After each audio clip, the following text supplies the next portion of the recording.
Welcome to MSP 1337. I'm your host, Chris Johnson, a show dedicated to cybersecurity challenges, solutions, a journey together, not alone. Welcome, everybody, to another episode of MSP 1337. I'm joined this week by none other.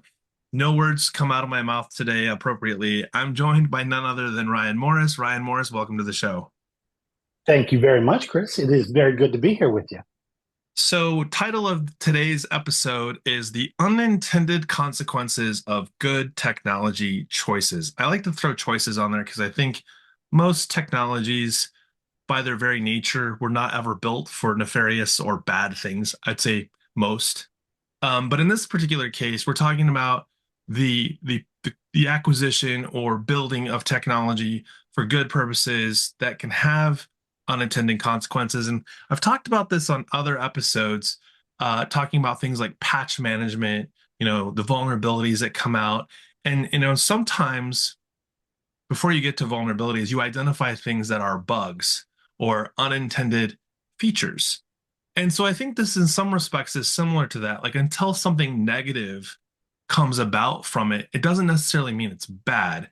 So I think today what I think is important is if you would just share a little bit about kind of where you've been that got to this idea behind, what are the unintended consequences? Because I think more important than anything isn't whether or not you have this happening in your environment, you might not, but that you're thinking about it and that you've got some sort of like strategy around if these things are to occur, what could I have done and what can I do in the future? So the next time I evaluate technology, I'm incorporating that into my decision-making process.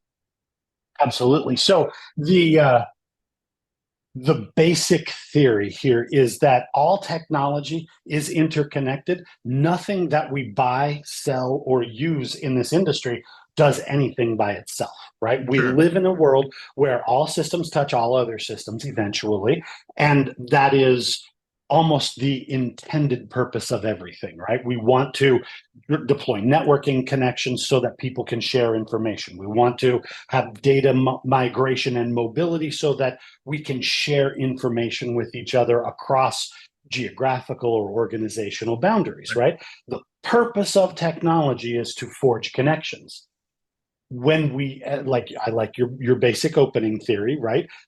These are good tools. These are intended for good and positive purposes, but they can be used against us if people so choose, right? Like every technology in the history of humankind, it is agnostic. The tool itself is not good or bad. The question is, how do you use it?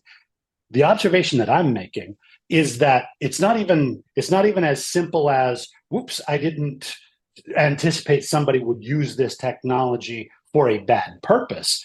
I'm going to go as far as to say new technology used exactly the way that it was intended to accomplish exactly the benefits that we were promising causes new problems, new considerations that the sellers of the new technology either didn't understand or didn't want to get mired down in because it would have slowed down their sales cycle, right? Yeah. So it's not like I have a technology and it was used incorrectly. What I'm observing, and a space where we can spend some good time kind of looking at some real world scenarios, is in the area of the overlap or the crossover in the world of IT and OT, right? Sure. There are digital systems that you and I and everybody in our industry space, we grew up understanding the purpose and the function of all of this information technology.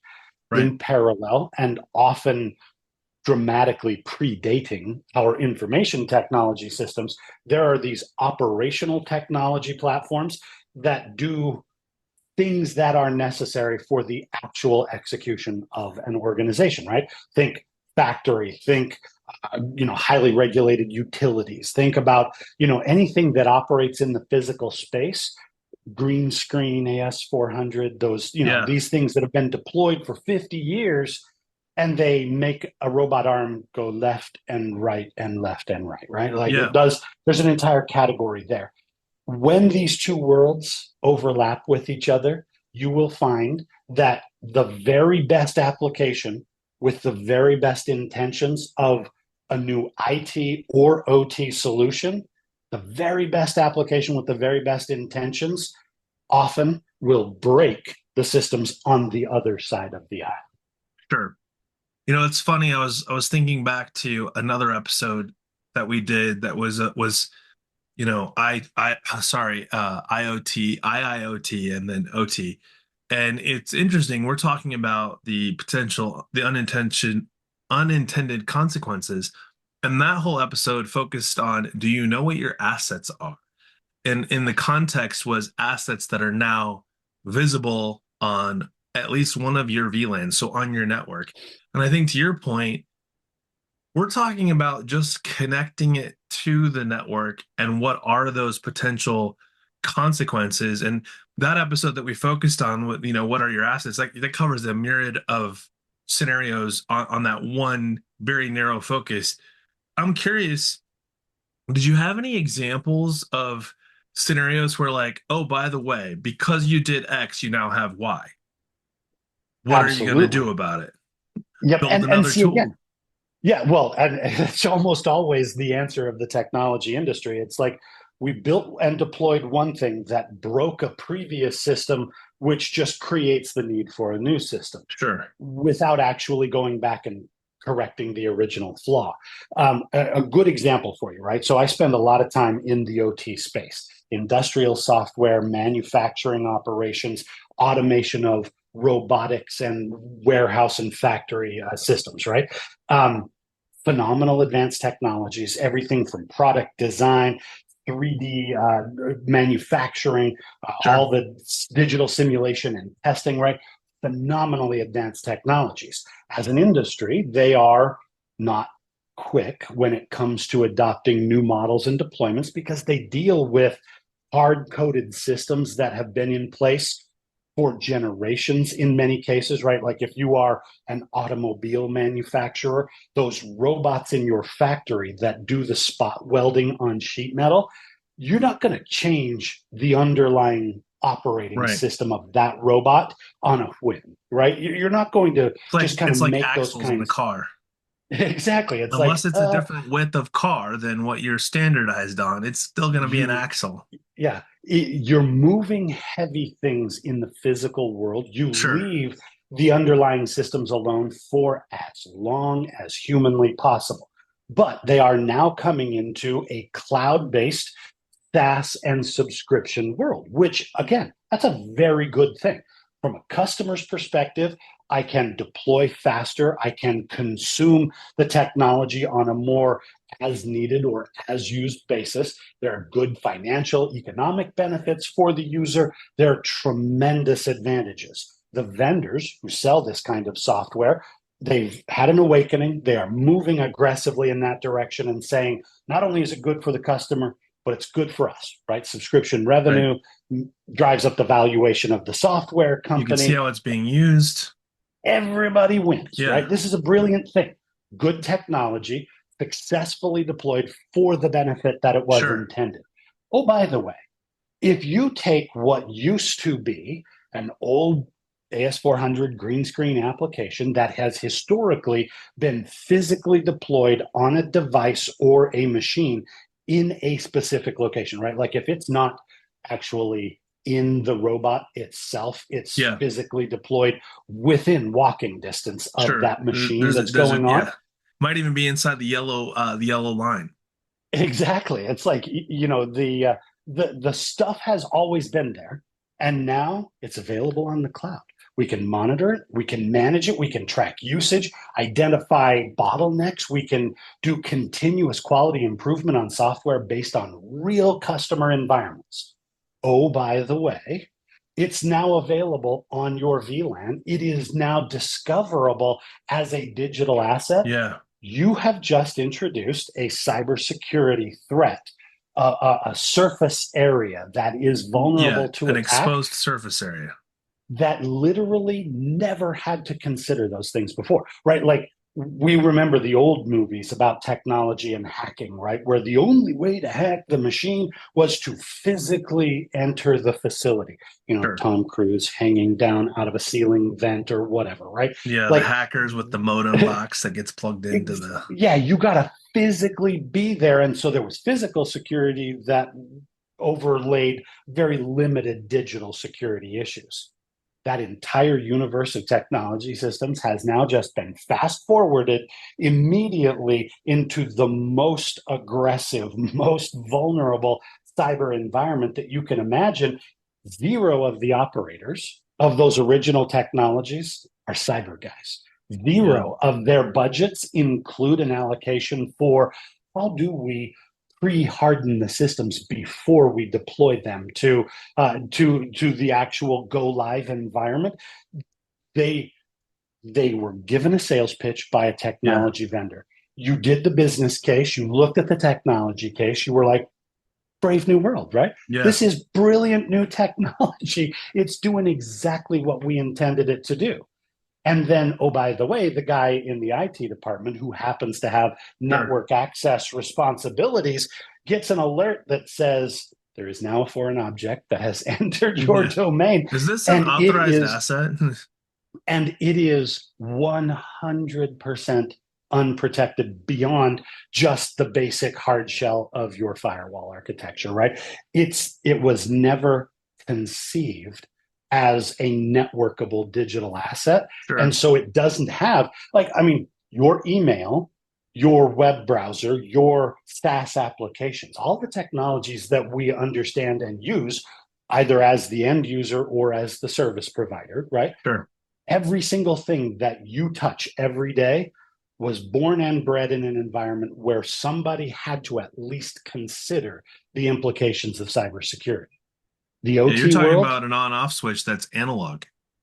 exactly, exactly. And that is, again, this is one of those areas where, okay, so yes, it does introduce a whole new vulnerability, but it introduces an opportunity either to improve your credibility with the end user or to forever Sure. bankrupt your credibility.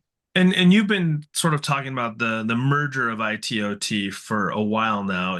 There's an article actually on CompTIA's website about the merging of IT and OT utilizing digital twin technology, I think is the title Yes. of the article. I Mm-hmm. think back, if we go back to when you were talking about, like, say, 8 years ago, we had two other industries. Well, I'll just say specifically one industry that was really starting to see or feel the effects of living in the digital world. So thinking about things like DICOM imaging, MRI machines, largely in healthcare. So going back to 2013 and even earlier when we started seeing these things that had computers in them. I loved how you mentioned the AS400.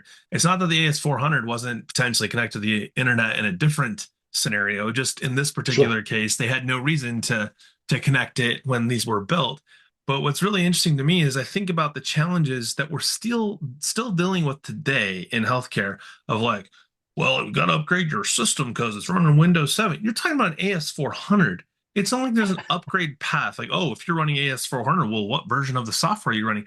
I don't care. I don't even know what versions they would be, right?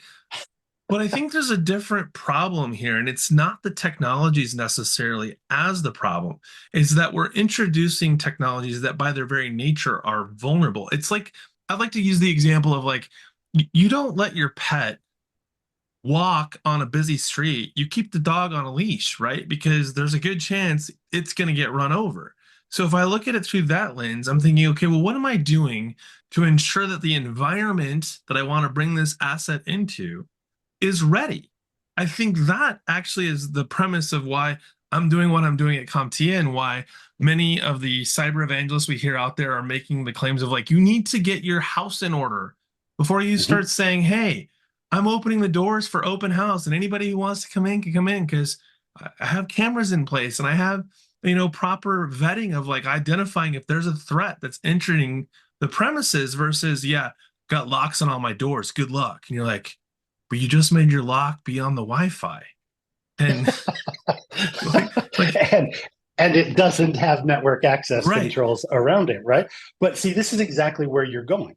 I can remember 8 years ago we had a conversation where we stated that within the next 5 years, and we didn't predict the pandemic or anything, so everything got accelerated even more than what we thought. But Sure. way back then, we made the observation and the prediction that within a certain number of years, more than 50% of all IT technology acquisition would be paid for and authorized by a decision maker outside of the IT department, right? Sure. And back then we looked at it from, if I'm an MSP and I am selling systems administration, right, outsourced technology administration Yeah. as my basic reason for existence, historically we only talked to the IT department. We talked to the CIO, the IT director. We talked to the people in that side of the house, and we did not have connections with the marketing department, Mhm. the warehouse, the customer service department, the manufacturing floor.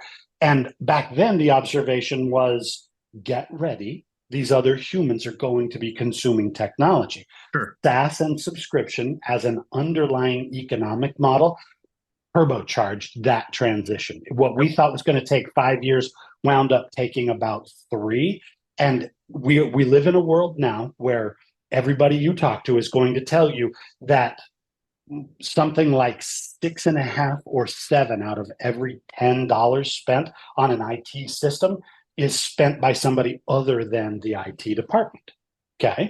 And I think Now, that makes sense, right? Because if you think about where technology is going to be used, it's really only a small percentage in the IT department. absolutely, right? The IT department is responsible for the holistic environment, everything connected to everything else, operating with Yeah. stability, reliability, security in I have to theory, right? support it, but I didn't approve of it.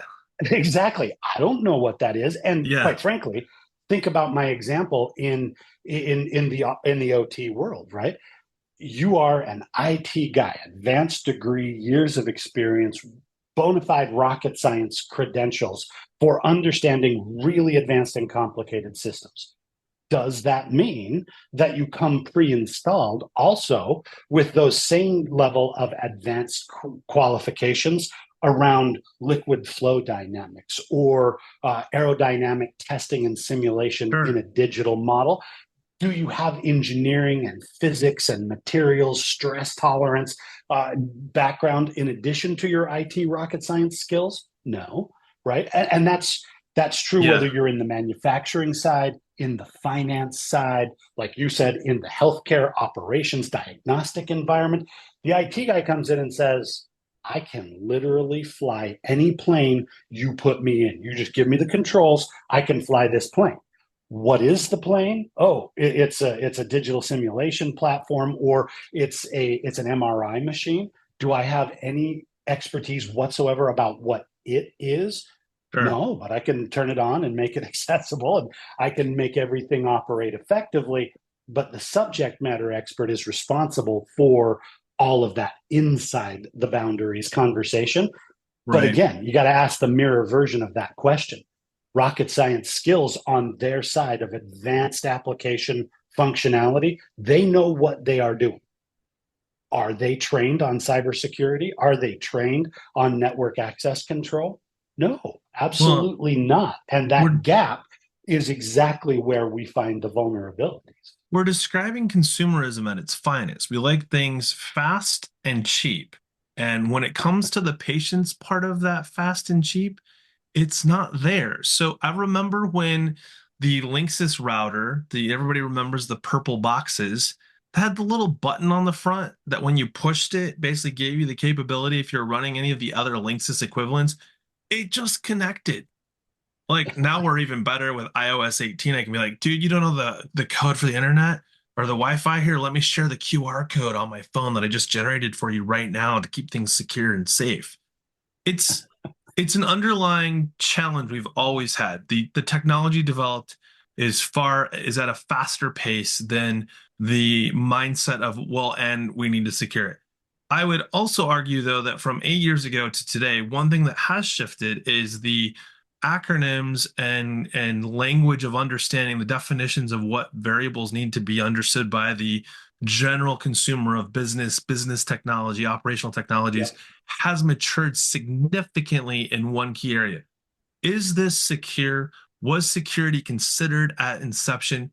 Not everybody's asking it, but I would even say a year ago, the noise was more of a whisper. Now it's getting really noisy. And that doesn't mean it's changing yet, the implementation of truly secure, but I think the consequences being felt even by those that didn't do anything wrong, that were doing it right. They still feel the impact for those that are making mistakes, and they're now starting to hold others accountable. So I think we're at a tipping point, perhaps, in this OT space because it's been here for a long time. It just hasn't been very visible for a long time. It's the same idea, Mhm. I think, with AI. We've had AI for a long time. I mean, when was the last time you talked to that female voice that you get, sends back commands to you that I don't want to wake up because I think she's asleep. And when she's angry, she does not give me any of the answers that I want. But if you fast forward to today, and it's funny because my cousin is actually in Berlin talking about AI at some Intel show, talking about AI and the abilities now on a laptop running an Intel AI enabled processor. And I'm like, the reason we didn't talk about generative AI 5 years ago in a water cooler conversation is because we couldn't afford access to it. And I think the OT is a similar idea, right? Like the reason why it's not been huge across the board all the time is because the cost to develop the connector to gain access to the OT device without spending, hiring a programmer and developer to build out all the things. We don't need those things at the same level anymore. I can go into an AI tool and say, hey, look, I have A and I have B, and I need them to talk to each other. And it's like, this is what you need to do. And you're like, cool. That took 2 years of research down to 25 seconds. Now I can go build this. But the AI tools aren't designed to say, hey, you know what? I hope you're considering that this is a secure implementation, right? So, so like, where do we go, right? Like, I mean, we've talked about all of the unintended consequences of like what happens when it's exposed on the network. And I think anybody Yep. listening, we don't have to tell you what happens because it's been exposed. That's what the media is for. But where's we got a little bit of time left. Like, how do we tell our audience and tell those that, they may share this with that there's a path forward, that this can be done the right way? Yeah. Well, see, and this is where I think it's exactly the right time for this conversation. Just as you said, there's enough non-specialist awareness, like dinner table conversation about cybersecurity among people who have no idea about cybersecurity. Sure. We've gotten to that point where the CEO, the COO don't have a clue what the systems need to be, but they're Right. pissed about it, right? Like they're looking around and going, I'm not going to be on the evening news. I don't want to be that No. one. So that the demand is there for it, which means, and the solution is not obvious, which that just sounds like an opportunity, right? I think this is a phenomenal opportunity for technology solution providers and for the vendors that we work with, right? Think of it on both sides of the table there. If I am the MSP, I have long-term contract relationship with my customer. Hopefully, I am diligently exercising Yeah. a regular cadence of QBRs. I need to add a section to that meeting agenda that says other business applications and tools, right? Sure. Outside of the IT stack, above the 7 layers of the network and the infrastructure and all of the deployment and user access into the actual business logic layer. We need to move up into that layer of the stack and say, what else are you running? What are you considering changing? What are you considering adding? And let us be the responsible adults who say, when you consider any of those things, bring it to us. We will put it through the packaging and the filtering process to ensure that when it goes in, it always goes in a secure way, doesn't disrupt or break any of the rules for the Sure. holistic system that's already in place, but it also doesn't slow down the adoption or the acquisition of that new technology that's going to change the way you do your business, right?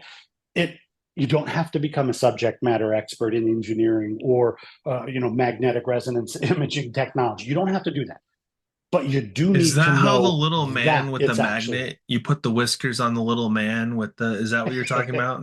yes, absolutely. You can draw very many things. This is the thing. You don't have to be an expert inside the box, but you do have to be an expert on the box and how it connects and interacts with the rest of the system. If a customer comes to you and says, by the way, I'm about to deploy this new digital manufacturing automation system, and A, can my network handle it? And B, when can it be ready to go live? When you come back to them and say, I understand the business case, I understand the operational dynamics of that, let me be the responsible grown up who says, let's put this through the protocols to ensure that it is and remains Yeah. as secure as your system needs to be. They will look at you with an entirely new set of eyes. You are no longer just the guy who runs the systems. Now you're the one who says, every decision in technology and business improvement that you guys make, you bring it back through me, and I will be your voice of reason. If you are a seller, a vendor of those kinds of technologies, think on the other side of the table. If you are somebody who sells those technologies and you are only talking to your subject matter expert, right? I sell finance application, fintech that you can put into the CFO's office and operation. If you are selling directly to the CFO and you do not have a channel in your ecosystem that is directly connected to systems administration, security, connectivity, et cetera, if that branch of your ecosystem is not directly engaged, that's go to market malpractice for you as a solution provider. Because I said, if you're the one who brings it up, they look at you with a whole new set of eyes and they go, wow, you actually understand what I'm trying to do and you can help me get there faster. But imagine being the guy on the other side who comes in and says, hey, I can put all your digital manufacturing stuff in the cloud. And then somebody says, by the way, have you stopped to consider the cybersecurity implications of doing that thing you just recommended? The guy on the other side of the table who goes, I'm not a cyber guy. I didn't even stop and think about the cyber thing. What just happened to your credibility? You will Yeah. never be taken seriously by senior executives outside of technology domains ever again. This Well, is an opportunity to bring those functional pieces of the ecosystem together in an operational sense, not just in a like channel program sense. Well, I think you can trivialize some of this too, not the cybersecurity part. I don't want to trivialize that. But if I think about what you said earlier about the networking, like what's the impact? How my network handle this? Like what am I load? And I remember back, I was just seeing I forget what the article was. We were talking about when Wi-Fi, started to become like the not Wi-Fi as we use it today, but wireless connectivity for a laptop or an asset, right? And how we would program them via command line. We had the wireless connection, so like I wasn't tethered anymore, and man, was it slow, but slow to get to what my 112 baud rate modem, right? Like it wasn't really fancy fast, so like that was great. But I was thinking about some of the things that happened in the early like 2001 through 2005. Some of the projects that I worked on that it was a large it was for the graphics design for a very large company in the racing space. I'll leave it at that. And their problems were tied to there was technology where you could upload data, you could download data, and you could deal with large file sizes if you had the money for the bandwidth. But these guys were running into the brick wall of the cost per data, like per meg upload costs. And so they looked into what would it cost to do dedicated fiber for data transfer between one office and another that was, 600 miles away.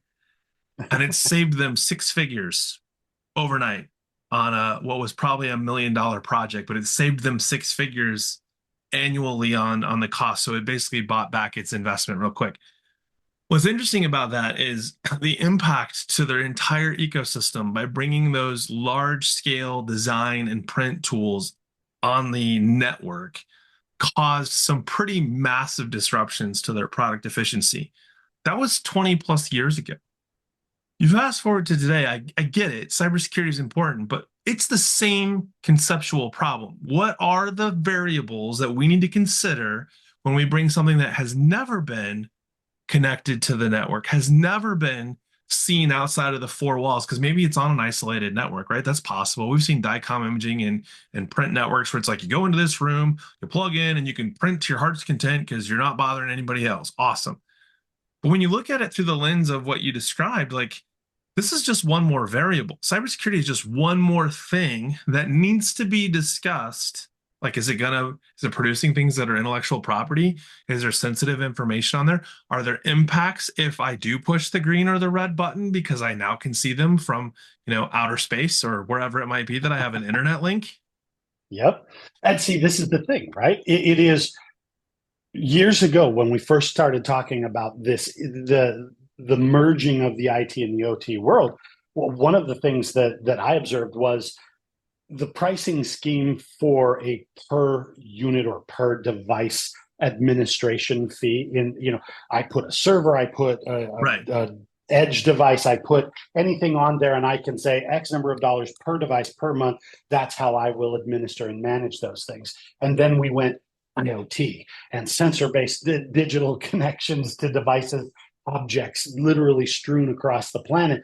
And it went from there's 77 objects on your network to there's 77 million objects potentially, right? Like it Right. If it went, has an oh, IP address, we were counting it now. exactly. And then you went, sweet, my domain just got multiplied by 1,000. Therefore, my billables are going to get multiplied by 1,000.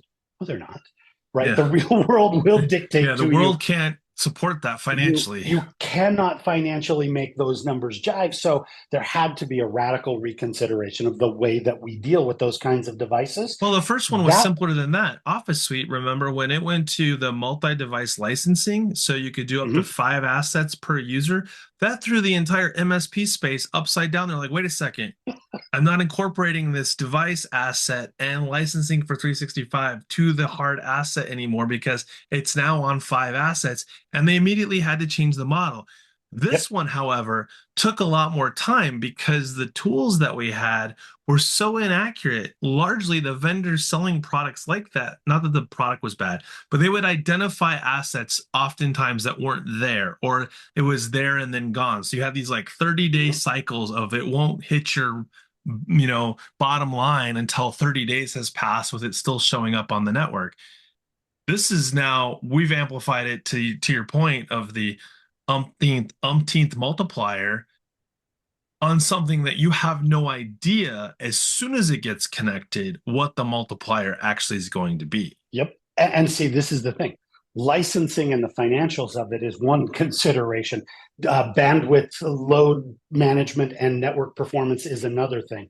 But just the logic of what the technology is intended to do, right? My eternal optimism in this space is that we continue to invent and deploy more and better technologies than we've ever even considered, right? I look around at the stuff we have available to sell today and compare it to 20 years ago and think, wow, we're in a completely different industry. Yeah. And 5 years from now, we will do the same thing again, right? That's a great thing. But are we actually stopping to ask the question of, well, what are not just the devices and the objects, but what are those business functions and what are the business processes that are tied to those things? Yeah. And are they actually not just digitally connected and discoverable, but are they manageable in a performance environment? Because you know what? If you send me an email with a big fat attachment and it takes an extra 30 seconds to download on my mobile, Yeah. okay, that's not Yeah. ideal, but it's not going to end the world. But if this is a robot arm in an automobile manufacturing plant and it buffers because there's too many devices on the network architecture, that's not just a little bit of a problem. You literally break industry. And Yeah. and this is that's the thing that If I you can't wanted to line make up the sure. packets back together again in the right order Exactly. in a robotic space, that can be a really big problem. It could be a Do A, very then big, D, big then problem. B, not Yeah. Wait, probably a what? good thing. Yeah. Exactly. This is what I wanted to make sure everybody kind of like you got to stop, take a big deep breath, and reconsider the conversation. Right? Yeah. We are bringing more and better technology to market now than we ever have. Customers are not looking at us as a necessary evil or as an expense line for the operation.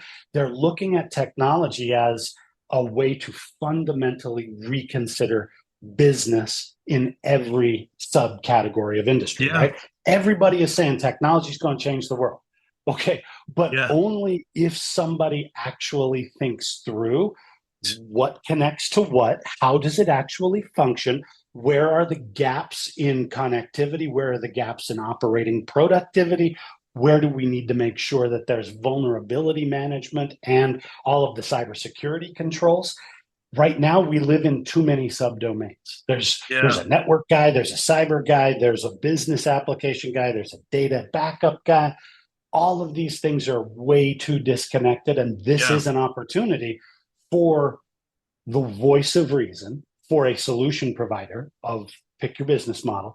You get to come in now, take a big deep breath, sit down in a boardroom with senior level decision makers significantly removed from network operations and say to them, your future's bright, but only if you have adult supervision for how you actually Yeah. configure and deploy this stuff. I'm that guy for you. A, put me on retainer for VCIO services. And B, Sure. you need to consume all of my contract based services for continuous performance management, not just in email systems, but Yeah. for every Everything. dimension of your enterprise. It's kind of like saying, do you look both ways before you cross the street? Well, yeah, when it's traffic, when traffic is high, but otherwise no. Well, why don't you do it all the time? Well, because when traffic's not high, there's really no cars until Yeah, there is. until there is. And then again, the consequences of, well, the server went offline for 15 minutes and then we were able to recover and every business continuity, everybody Yeah. congratulates everybody. 15 minutes of downtime in a manufacturing facility can cause, we just lived through this, by the way, in the real CDK. world. One no when one boat got stuck in Oh one yeah, canal on the one side of the supply. globe Yeah, and the this entire supply supply chain. chain went completely haywire and it nearly bankrupted modern economies all around the earth. Um, these are the kinds of opportunities and consequences that we have to be considering.